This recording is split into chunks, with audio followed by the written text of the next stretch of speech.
What's good, everybody? This is Franchise Play, and I told you that I had a special guest, and I got him with me. This is Franchise Play Jr., aka Ken, aka Bubba, aka Junior. How you doing today? Good. He's good, right? He's good.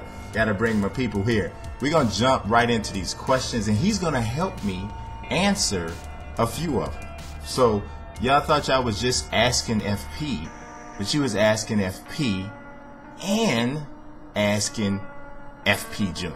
So you kind of get, like double your money kind of a thing. Well, you didn't really pay nothing, but you get double something. You feel me? So let's go ahead and let's see if we can like jump into these questions. I mean, so I just let y'all know his specialty is the WWE.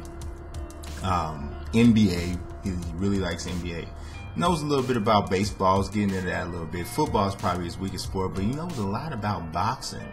And he also knows a lot about, a little bit about UFC, MMA. Wouldn't you say, what would you say? What would you say is like your specialty?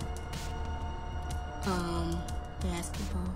Basketball? I mean, no, WWE. WWE, okay. So we'll see if we got some WWE, some basketball questions for you to jump in on and answer. We'll make sure that you get a chance to get your rollout. Actually, I'm going to let you go first on any questions that, would be related. So the first one we got coming up right now is from Justin.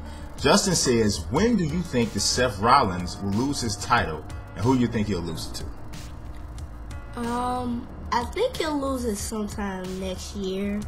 I'm not really sure who he'll lose it to, but I think he'll lose it sometime next year. Sometime next year, because he won the title at WrestleMania this year. So I guess if it go, I could see him having a long reign. I really could. He's really being built. I mean, it's not just a storyline. I think they are really building this guy to be the future of the organization. I think at some point down the line, you're going to see him go ahead and turn face, even though he's been a really, really good heel. But yeah, I don't know. SummerSlam felt like the time he might lose it, because I think they're like kind of itching to put the belt on Roman Reigns. So if he makes it through SummerSlam, I think he'll have it in the next year. He might lose it at like the Royal Rumble, but if he makes it through SummerSlam, I think he'll have it until the Royal Rumble. So the next question that we got coming up is from Cam Worthy, and I'll have to take this one. He says, I don't know when your next Ask FP is, but I'll just ask from now, what players do you think should go top 5 in the NBA draft? Now, here's the thing. Like, number one pick, a lot of people are like saying Karl Anthony Towns, and that's who I think will probably go. But you're asking me who do I think should go number 1. I think Jahlil Okafor should be number 1. I think he's a more rare talent. I think he should go number 1. Now, this is where it gets tricky, because number 2, I would say the Lakers should take D'Angelo Russell, even though I know they won't. Number 3, the Philly should definitely take Emmanuel Mudiay. Number 4, I'd have Karl Anthony Towns going to New York. No disrespect to him, but some of those other teams don't need big men. And number 5, I'd have Justice Winslow from Orlando. I think he, Victor Oladipo, Elfrid Payton would make for a really good defensive 1, 2, 3. So there's that. Ryan Marsh says, what's your NBA Mount Rushmore? Stay blessed. You too. Your Mount Rushmore for the NBA. Who would it be? Michael Jordan, LeBron James, Prime Kobe, and Wilt Chamberlain. Wilt Chamberlain. Did you say Wilt Chamberlain? Who you said? Michael Jordan, Wilt Chamberlain. Did you say LeBron? Mm-hmm. LeBron and Prime Kobe. Right? Yeah. Okay. All right. I can dig that. Mine wouldn't be that much different. I'd have Michael Jordan, LeBron, Kareem Abdul-Jabbar, who I personally think is the most underrated player probably in the history of the game, and I'd have Larry Bird. So with these Mount Rushmores, you really can't go wrong. You know what I mean? You're gonna have somebody great for sure. Can't go totally wrong. So just about anything would seemingly work out pretty well, right? So I don't know. Somebody might have something different, but I think, either of those would be cool. Now, Weston Flores says, and this is for me, if you had to place a bet, who would you put your bet on to make it to the playoffs, the Mets or the Astros? If I had to place a bet, for me, I would probably have to go with the Mets. The Astros have been great to start the season, but to me, you have to look at who has the veterans, who has the players that are least likely to fold down the stretch. And I do think David Wright's injury is a really big deal because he's a leader for that team. Also, you got to worry a little bit about this talk that Matt Harvey might have a dead arm.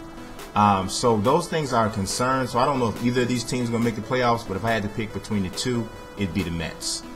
Next up, Weston Flores says, position by position, he going to make me work. Who would be on your team in both the National League and American League for the 2015 All-Star Game? Well, I had to make some notes, Weston. So let's start with the American League. Shortstop would be Marcus Semien. I think he's had a great year thus far. Not a lot of great shortstops in the American League this year, but I think he's number one. First base would be Miguel Cabrera, no doubt. Second base is Jason Kipnis. Third base would be Mike Moustakas. I really think he's played the best of all the third basemen in the American League. In the outfield, regardless of, putting them left, right, center, or whatever, I'd have Nelson Cruz, Mike Trout, Jacoby Ellsbury. My DH would be Prince Fielder. My catcher would be Stephen Vogt. He has been amazing for Oakland. And my starting pitcher would be Dallas Keuchel. Been excellent. A lot of good starting pitchers in the American League, but he'd be number one. National League shortstop would be Freddie Galvis of the Phillies. Paul Goldschmidt would be on first. Second base would be Dee Gordon. Third base would be Matt Carpenter. My outfield would be Matt Holliday, Bryce Harper, and Justin Upton. My catcher would have to be Buster Posey.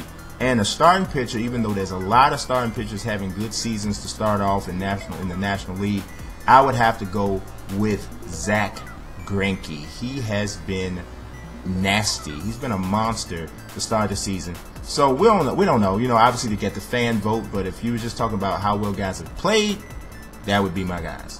Here's another one just for me. They don't want to talk to you. They don't want to talk to you. I mean, they just really, they don't want to talk to you. Oh man. I don't know. So they said, who's better, Giancarlo Stanton or Miguel Cabrera? Now, if you were to ask me like who's the most exciting, obviously the answer to that would be Giancarlo Stanton. He has been like amazing. Just love seeing him get an opportunity to launch a ball. But overall, Miguel Cabrera is the better player. I mean, really, if you really think about this, Giancarlo Stanton hitting 238 right now. So there's that, So he's not even in that conversation for me right now. Now here's one for you. Yeah. Is Kevin Owens? This is from Firefly 2205. Is Kevin Owens really the next Brock Lesnar and any other KO comparisons? What do you think?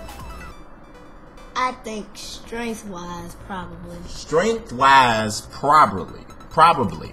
Okay. Now, I'm trying to get. He doesn't know. He got to stay in the camera. We want him in the camera. The face is here in the. Bam.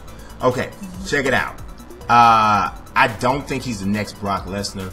I think as great as Brock is, I think Kevin Owens is something separate in his own right. I think he's ridiculously athletic. The endearing thing about him is that he doesn't look athletic. Brock Lesnar looked every bit as athletic as he is. Kevin Owens doesn't look athletic, which is what makes him so cool. And he's also better on the mic than Brock. So I'm not saying he's better than Brock, but he's definitely different. I don't know if that's a legit comparison. But another comparison would be AJ Styles and Aaron Neville. I think they're very similar. Here's another one from Firefly 2205. If you had to choose one WWE superstar to be on an NBA roster, who would it be? Roman Reigns. Roman Reigns. Because, the agility and the explosiveness. He is explosive. You remember that spear he did on the Big Show? That was pretty explosive. Yeah, he flew. He flew, right. He flew. For me, I'm just going to say something that y'all going to probably be mad at. But he's not even a WWE superstar anymore. But I get the great Khali. I think he could be a good rim protector. Don't you think he could? No? You don't think? No, not so much. He's big. He's big, but I think this is foot problems. Yeah, he does have a foot problem. He got like a club foot or something. I don't know. God bless his foot. But listen, he's big. He's big, and he can protect the rim. He can't move much worse than Roy Hibbert. Roy Hibbert don't run well, but whatever. Here we go. We go on to the next one. Devon Martinez says, who do you think the Timberwolves should take with the #1 pick? I answered this already. I think Jahlil Okafor. I'll break it down more. This is why I kept this question, so I can break it down more. Why? As good of a talent as Karl Anthony Towns is, right? I just think that the more rare prospect is Jahlil Okafor. I think that Jahlil Okafor is very difficult to find a big with the size hands that he has, the strength that he has. I mean, his wingspan is like 7'5". He has some of the largest hands. He didn't get his hands measured, so Robert Upshaw had bigger hands. But I just think he's a more rare prospect. So that's what I think. Devon Martinez says, do you think that the Twins can make the playoffs? No. And I'm going to tell you why. I just think, obviously I don't think they're going to win the division. I think Kansas City wins the division. But I just think there's too many other teams. I mean, essentially they have to finish second in their division, because you got the Royals or the Tigers are going to win, more likely going to win the division. I'm saying the Royals, where I just don't see how they're going to sneak in to get the wild card. There's other teams that are going to challenge as well. I just don't see how they can make the playoffs. That's just me. I could be wrong. That's what it is. Now, here's one you can handle. Devon Martinez says, do you think that the Timberwolves should try and trade Nikola Pekovic? If so, who should they go for? Well, I don't think they should trade Pekovic. You don't? No. I think they can keep him at center. Right. And if the Timberwolves get Karl Anthony Towns, they put him at power forward. Right. And then what you do with Garnett is you have him coming off the bench. Yeah. I mean, I definitely can see that happening. If they do go ahead and take Karl Anthony Towns, I would say that's probably what you could see them doing. But I don't know. I'm looking at Pekovic and I'm looking at the trade value he might have. Teams might really be interested in him, so I might move him, because I want to clear out space for Karl Anthony Towns to operate on the block. And if they're both there, they may not have enough room. But, I don't know. We have to see what happens. Simon Torvey Sunderland says, how big is college sports in the United States compared to the major sports leagues? Well, it's pretty big, but it actually kind of depends on the state you're in. Like, so I'll give you an example. Like, if you go to the state of Alabama, right? In Alabama, everything, and I'm sorry, I hit the mic. Sorry, Mike. Everything in Alabama is about Alabama Crimson Tide. They don't have a professional team. So college is everything in that town. So it really depends on the town. But overall, every single town has some collegiate interest. Even in Chicago, where there's no major Chicago team, the Chicago collegiate team, unless you count DePaul, we care about college sports. So, Simon Torvey Sunderland also says, if Tom Thibodeau leaves the Bulls, which head coach do you believe to be the best fit for the franchise? Hear a lot of people talking about Fred Hoiberg and Alvin Gentry, and I really don't like the Alvin Gentry thing. I mean, he's had like one winning season in his entire coaching career. What is really happening here? Also, Fred Hoiberg, maybe. I wouldn't hate it, but maybe. In my opinion, the best head coach they can hire is already on the bench. It's Adrian Griffin. Adrian Griffin, to me, could potentially give you all of the qualities that Tibbs brings, but he's going to be a more flexible guy. He's played. The players will respect him more. Jimmy Butler already has a great rapport with him. That's the way to go for me. And it's cheaper. What? All right, so Solomon says the Clippers obviously need a better supporting cast. Who would you bring over in the summertime?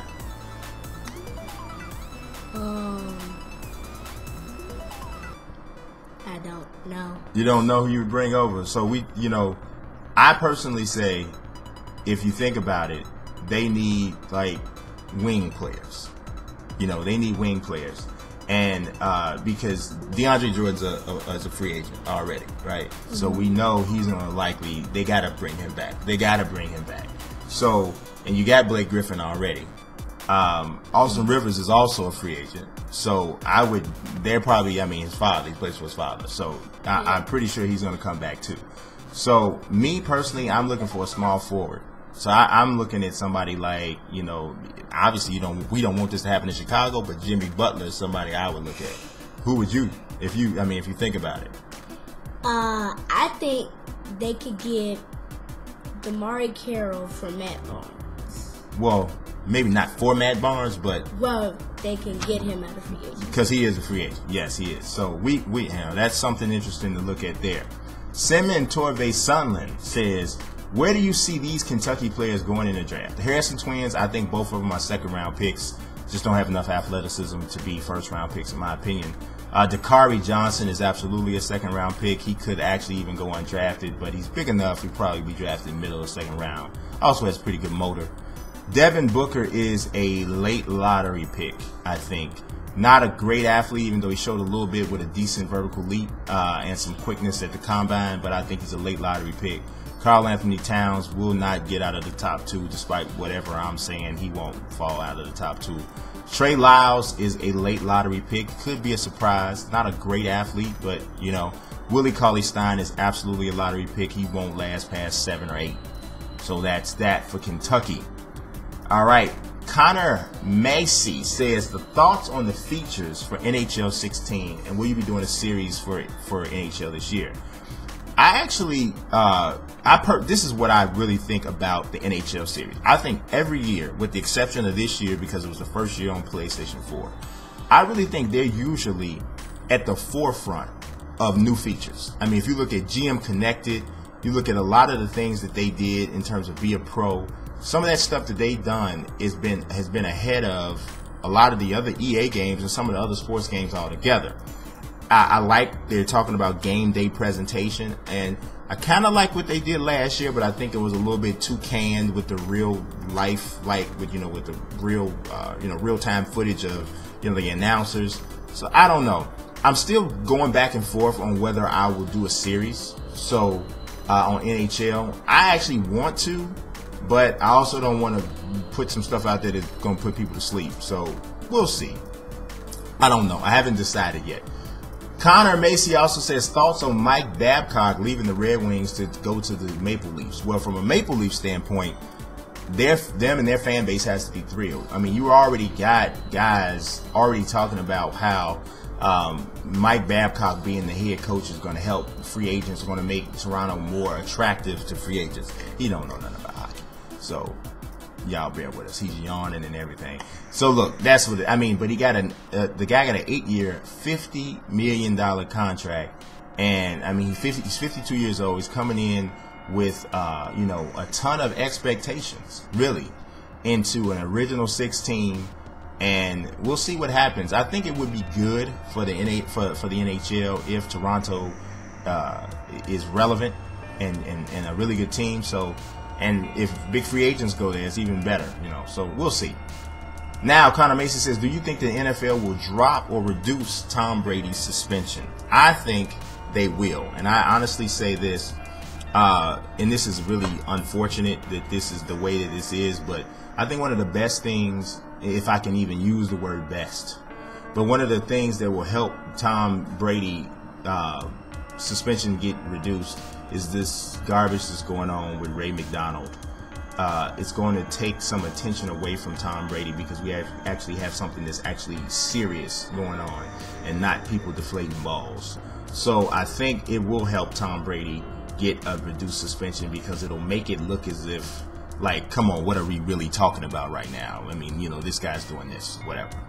Emilson Jorge says, do you think that Vitor Belfort is a cheater for using testosterone replacement therapy throughout his whole career?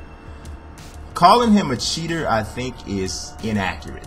I don't think that's right, because if you cheat, it has to be against the rules. Wouldn't you say that? If somebody's going to be saying, if you're somebody going to say you cheated, then you would have to say, I know these rules were in place, I knew they were in place, and I didn't do them, right? Wouldn't you say that's a cheater? Mm-hmm. That's not what happened. Mm-hmm. He was doing something that was not against the rules, and when it was then made against the rules, he's not doing it anymore. So I can't call him a cheater. I think it was just a loophole in the UFC, and he, used it. Mr. Hurricane's Camera says, do you think you will upload Diamond Dynasty on YouTube? I went back and forth on this. I did. He likes Diamond Dynasty. He does. He collects cards, and he knows a lot about the stubs and all that kind of stuff. But I already have 2 series going with franchise mode on MLB The Show. It's a lot. It's a lot. It's a lot. Don't you think that's a lot? Yeah. See, he thinks it's a lot. So I that's what made me kind of pull off of it a little bit. So I'm gonna say probably not, but I don't know for sure. Nate Blair, who is the guy who had the really good idea about NBA 2K that I talked about in the NBA 2K16 news video. So Nate's awesome. So yeah, he says, is there a sport that you think may be on the way out in our lifetime? You know what? If you ask me right now, I would say that would have to be MMA. There's a lot of things, a lot of reasons. Obviously, it's extremely violent, and we got concerns about head injuries. Then you also got a lot of guys on illegal drugs. You got a lot of stuff going on that's really making the sport is so new, too new for the bad press that it's been getting, and something really big has to happen to turn this around. People getting hurt left or right. Yeah. Every single day. Every single card, somebody gets hurt, right? Mm-hmm. So there it is. Everson Carter, this is for you. If you were a WWE superstar, what would be your finisher? I'd kill him with the spinning back fist. I love the spinning. We love spinning back fist. We go downstairs in the living room and we try to do the spinning back fist. We fake it. I don't actually hit him in the face, But we fake the spinning back fist. That's the problem, though. Who could really? It's really hard to fake the spinning back fist because you gotta that's really fast. Because you gotta spin in a fast motion, and it's kind of hard to control yourself when you're going fast. Who's the best seller in the WWE? It's between Dolph and Seth. Exactly. And I don't know if Dolph and Seth could even sell the spinning back fist right without getting actually caught with it. And with all of the concerns about head injuries, I don't know. TJ from Ravens Nation says, I've noticed more sneaker retweets from you lately, and I've wanted to know what are some of your all-time favorite kicks. I love the Georgetown Hoya Nikes back from in the 80s. Patrick Ewing wore them. Oh my God, they were really awesome. I also love the Jordan 2s. Jordan 2s are probably my favorite Jordan design, period. It's my favorite one. I also love the shell toe Adidas, the classic shell toe Adidas. I love Air Force Ones, and I also love the first Iversons. The first Iversons were awesome. Now, here's a shoe that's not actually all that attractive. But if you want if you have a wide foot, my foot's kind of wide. I wear 14, right? If you want a comfortable basketball shoe and you don't really care about having the nicest shoe or the newest shoe, the Dwayne Wade, the Converse Dwayne Wade, not Li-Ning, not Jordan Brand, when he was with Converse, those shoes were really comfortable. Yes. TJ, what video game, any genre, would you say is one of the worst you've ever played? Well, one of the worst I've ever played, which I played recently, yes, is WWF Attitude. Oh my God. This is what he's talking about. It's coming for a future Throwback Thursday. It's bad. It's pretty bad. I don't know. I'm not sure how quickly I'm going to bring it, but it's coming, and wow, it's real bad. It's real bad. It's really bad. Oh my God. It's bad. Acclaim should never be allowed to make another wrestling game. Check it out. For me, it's a fighting game, like a beat 'em up, old school. Spike Ball Battle Street. Look that up. Oh my God, it's horrible. Blah! Really, really bad. Really, really, really bad.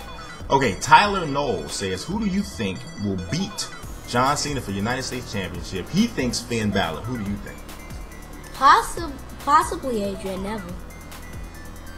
I could see that. I don't know. I don't know. It feels more like John Cena would put over a bad guy. Bad guy? It seems like he would put over it seems like he would put over a heel. So because I think that, I'm thinking Kevin Owens. Well, I think if a bad guy, I think Baron Corbin might turn bad because he's got all the qualities to do that. Yeah. And then he might put him over. That would be something. Baron Corbin. I mean, that dude he's awesome. He's pretty awesome. He's really awesome. I don't know. I would still go with Kevin Owens. I think Kevin Owens. I mean, I think he could really. Oh my God, the fans would just go crazy for him. I mean, I think definitely. I don't know. I think him. Tyler Knowles says, which NXT superstar do you think has the best entrance? Baron Corbin. Corbin's gonna kill you. I mean, his entrance is ridiculous. And I had the opportunity, he's mad because I couldn't take him. But I had the opportunity to go to an NXT live show. And as cool as it is on television, in person, especially at Full Sail University, in the small, intimate environment, oh my God, when the whole room turns white and the dude standing in the middle of the ring, it is really awesome to see. It's not even just the best entrance in NXT. It's one of the best entrances in the WWE universe altogether. I like Sheamus's entrance a lot, but his new entrance I like a lot. But I don't know, Corbin's is really, really, really up there. I don't like Adrian Neville's that much. I don't know. It feels like it's supposed to have something else, but it doesn't have. I don't know. Yeah. I don't know. The next question is, what would be, this is also from Tyler Knoll, what would be your UFC Madison Square Garden card? Now, usually you get, what, five fights on the main card, right? For me, I would have to have Chris Weidman against Luke Rockhold as the main event for the UFC middleweight title. I would have Ronda Rousey against Cyborg as the co-feature. Yeah. And I would have Chad Mendez taking on Frankie Edgar to see who gets the shot at the winner of Aldo McGregor. And I would have Jacare taking on Yoel Romero finally, because it's been canceled and all of that. And I would have Donald Cowboy Cerrone taking on Rafael Dos Anjos for the 155-pound title. Now, obviously, you're not gonna more than likely have three. I don't think you've ever had a card with 3 titles on the line. But we're talking fantasy, so I get to make the rules, and that's what I would do. Last question. I feel like we've been answering questions for 2.5 days. Does it feel like? All right. Tyler Knowles says, what championship do you think Neville and Sami Zayn will win first? I think one of them will win the Intercontinental Championship, and then the other will win the United States Championship. Or if they ever combine those 2 championships together, they'll fight each other for the championship. Right. I think combining the championships would be really, really good. And I think it would be that's a good idea, because I think if you had those 2 guys win, but then that would have to go back. Somebody, like you said, I guess. So I guess if we go back to what you were saying, Neville would then beat Cena for the United States Championship. Sami Zayn would win the Intercontinental Championship, and then they could fight together. That belt would be so important to the fans, because it's 2 guys that the fans are so, in love with. I think that's a good idea. You had a good idea. This was Franchise Play Jr., a.k.a. Ken, a.k.a. Bubba, a.k.a. Junior, joining me for this episode of Ask FP. He might come back another time, or maybe somebody else. I don't know, but I appreciate him being with me. I love my son. He's awesome. I got 2 sons. This is my youngest. He's the man. My oldest is the man too. I appreciate y'all watching. God bless. Peace.